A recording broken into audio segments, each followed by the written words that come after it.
ሰላም ጤና ይስጥልን ክቡራን አድማጮቻችን እንደምን ቆያችሁልን እያልኩኝ ወደ እሳቱ መረጃዎቻችን ተሻገርኩኝ።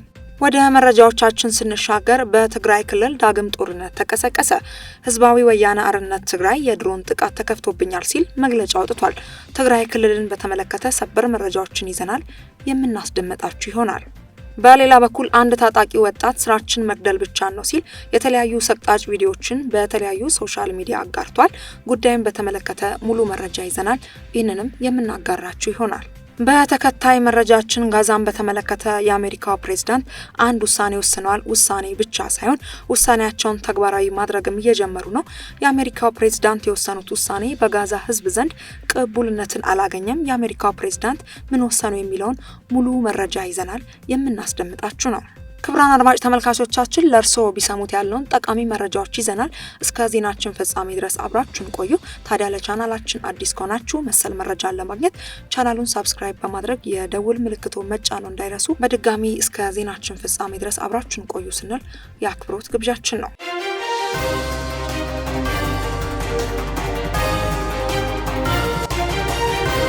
ቀዳሚ መረጃችን ትግራይ ክልልን በተመለከተ ወዳገኘነው መረጃ ተሻገርን። ህዝባዊ ወያነ ሓርነት ትግራይ ህወሓት የኢትዮጵያ መንግስት የድሮን ጥቃትን በመፈጸም በትግራይ ኃይሎች አባላት ላይ ጉዳት ማድረሱን ገለጸ።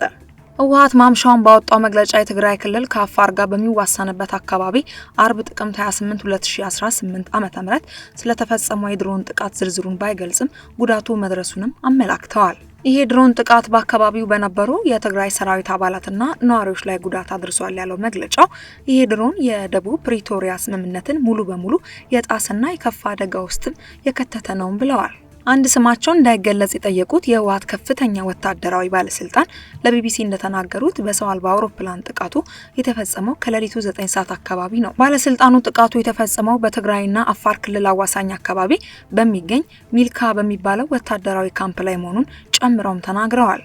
ህወሓት በመግለጫው በኃይሎች ላይ ጉዳት መድረሱን ብቻ የጠቀሰ ሲሆን ወታደራዊ ባለስልጣኑ ግን አነስተኛ ያሉት ጉዳት መድረሱን ለቢቢሲም ተናግረዋል።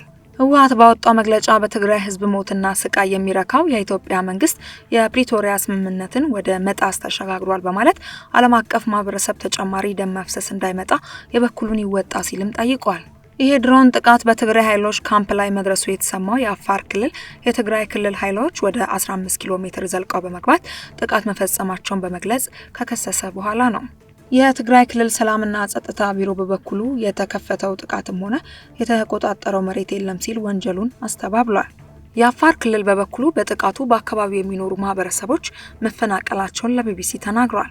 በሰሜን ኢትዮጵያ ለ2 ዓመታት የዘለቀውን ደም አፍሳሽ ጦርነት ያስቆመው የፕሪቶሪያው ስምምነት ከተፈረመ 3ኛ ዓመቱንም ይዟል። ከህጋዊ ፓርቲነት የተሰረዘው ህወሓት አርብ ጥቅምት 28 2018 ዓ.ም ባወጣው መግለጫ የኢትዮጵያ መንግስት የፕሪቶሪያውን ስምምነት በመጣስ ጥቅምት 28 ማለዳ የድሮን ጥቃት ፈጽሟል ሲልም ከሷል። የአፋር ክልል መንግስት የህወሓት ቡድን ሲል የጠራውን ኃይል በክልሉ ዞን 2 መጋሌ ወረዳ ውስጥ በምትገኘው ቶንሳ ቀበሌ ላይ የከባድ መሳሪያ ተኩስ መክፈቱን በመግለጽ የተከሰተው አርብ ጥቅምት 26 2018 ዓ.ም ምሽት ባወጣው መግለጫ ነበር። የትግራይ ክልል ጊዜያዊ አስተዳደር በበኩሉ ሐሙስ ጥቅምት 27 2018 ዓ.ም ባወጣው መግለጫ ላይ የትግራይ ክልል ኃይሎች ወደ አፋር ክልል ዘልቀው ጥቃት መፈጸሙ መባሉንም አስተባብለዋል። የአፋር ክልል ይህንኑ በተመለከተ ያወጣው መግለጫ መሰረተ ቢስ ሲል ያጣጣለው ጊዜያዊ አስተዳደሩ በትግራይ በኩል የሚፈጠር ሁከትም ይሁን አለመረጋጋት እንዲኖር በፍጹም እንደማይፈልግ ጭምርም ገልጿል። የመጋሌ ዋና አስተዳደር የሆኑት አቶ አብዱ ሼክ ቡራ ኡስማን ለቢቢሲ ትግራይ ኃይሎች በሞርታርና ብዙ 23 ከባድ መሳሪያዎች ተኩስ መክፈታቸውን የአካባቢው ነዋሪው ተደናግጦ መሸሹን ተናግረዋል። ከቅርብ ጊዜ ወዲህ ህወሓትና ፌዴራል መንግስት አንዳቸው ሌላኛውን የፕሪቶሪያል ስምምነት በመጣስም ይከሰሳሉ። ሰኞ ጥቅምት 24 2018 ዓ.ም ከ5 ዓመት በፊት በትግራይ ውስጥ በነበረው የሀገሪቱ ጦር ሰሜን እዝ ላይ የተፈጸመውን ጥቃት ለመዘከር ለተሰበሰበው ከፍተኛ ወታደራዊ መኮንኖች የሀገሪቱ ሰራዊት ኤታማዦር ሹም ባደረጉት ንግግር ህወሓት የፕሪቶሪያውን ስምምነት የሚጥሱ ተደጋጋሚ ተግባራት ፈጽሟል ሲሉ ከሰውም ነበር። ህወሓት ከፕሪቶሪያው ስምምነት በኋላ የሰራቸው ትንኮሳዎች፣ ስራዎችና ሴራዎች ወደ ጦርነት ለመግባት በቂ ናቸው፣ ከበቂም በላይ ነበሩ በማለት ምክንያታቸውን ዘርዝረዋል። የትግራይ ክልል ጊዜያዊ አስተዳደር ሐሙስ ጥቅምት 23 2018 ዓ.ም በወጣው መግለጫ ላይ የፌዴራል መንግስቱ የፕሪቶሪያ ግጭት ማቆም ስምምነት በአግባቡ እንዲፈጸም አላስቻለም ሲል ቅሬታውንም አቅርበዋል። የትግራይ ጦርነትን ያስቆመው የፕሪቶሪያው ስምምነት የተፈረመው ጥቅምት 23 2015 ዓ.ም ነበር። ባለፉት ወራት በፌዴራል መንግስት ባለስልጣናትና በህወሓት መሪዎች መካከል የሚካሄደው መካሰስ ዳግም ግጭት እንዳያስከትል ስጋትን ፈጥሯል። በሌላ መረጃ ስራችን መግደል ብቻ ነው ያለው የታጣቂ ወጣት ማን ነው ከየት ነው የሚለውን መረጃ በዝርዝር የምናገራችሁበት ሰዓት ነው። ተዋጊዎቹ በፒካፕ መኪና ላይ ሆኖ በ9 አስክሬኖች አጠገብ ሲያልፉ እየሳቁ ነበር። ይህንን ስራ ተመልከቱ፣ ይህንን የዘር ማጥፋት ተመልከቱ ሲል አንዱ በደስታ ተናገረ። ካሜራውን ወደ ራሱ አዙሮ ፈገግ አለ። በኋላ ባልደረቦቹን መቅረጽ ጀመረ። ሁለቱም የፈጥኖ ደራሽ ኃይሎች RSF አርማ ያለበት ወታደራዊ ልብስ ለብሰዋል። ሁለቱም በዚህ መንገድ ይሞታሉ ሲል ተናገረ።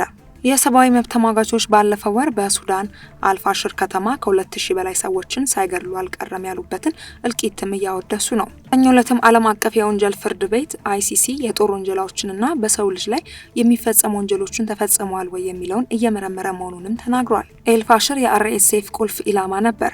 በዳይፋር ግዛት በሱዳን ጦር የተያዘው ጠንካራ ቦታም ነበር።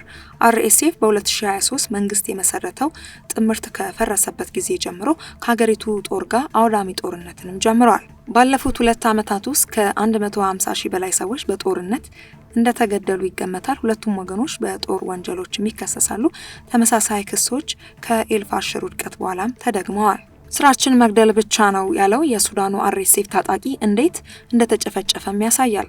በሌላ በኩል ጋዛን በተመለከተ አዳዲስ መረጃዎችን ይዘናል የምናጋራችሁ ይሆናል። ወደ ዝርዝሩ ስናቀና ገና ባልጸና የተኩስ አቁም ውስጥ ያሉት የጋዛ ነዋሪዎች ረጅሙንና አስቸጋሪውን የመልሶ ግንባታ ሂደትም ጀምረዋል። ብሉዶዘሮች መንገዶችን እየጠረጉ ጦርነት ያፈራረሳቸውን እያነሱ በገልባጭ መኪናዎች ላይ እየጫኑ ነው። በአንድ ወቅት ግርግርና ሁከት የማይጠፋባት ከተማ የነበረችው አሁን የፍርስራሽ ክምር የተጣመሙ ብረቶች ብቻ አቅጥጠው የሚታዩበትም ሆናለች። የጋዛ ከተማ የተወሰነው ክፍል ህይወት እንደነበረበት በማያስታውቅ መልኩ ፈራርሷል። ከመፈራረሱ የተራረፉ ህንፃዎችም አጽማቸውም ቆመዋል። ይህ አካባቢ በአንድ ወቅትም በጋዛ ከተማ ከሚገኙ ስፍራዎች ሁሉ ከፍተኛ ቁጥር ያለው ህዝብ የሚኖርበት ነበር። እዚህ ነበር፣ አሁን ግን ቤት የለበትም ይለናል። ጋዛ ባለችበት አሁን ነባራዊ ሁኔታ ግንባታ ወይስ ሰላም ነው የሚያስፈልጋት? መልሱን ለእናንተ አድማጭ ተመልካቾቻችን ጥያልፋለሁ። ፈጣሪ ለዓለማችን ለሀገራችንም ሰላሙን ያምጣልን። ውድ ቤተሰቦቻችን ለሰዓቱ ይዘን የቀረብንላችሁ መረጃዎቻችን በዚያ በቃ። በቀጣይ በሌላ መረጃ እስከምንገናኝ ድረስ በያላችሁበት ጤና ይስጥልን።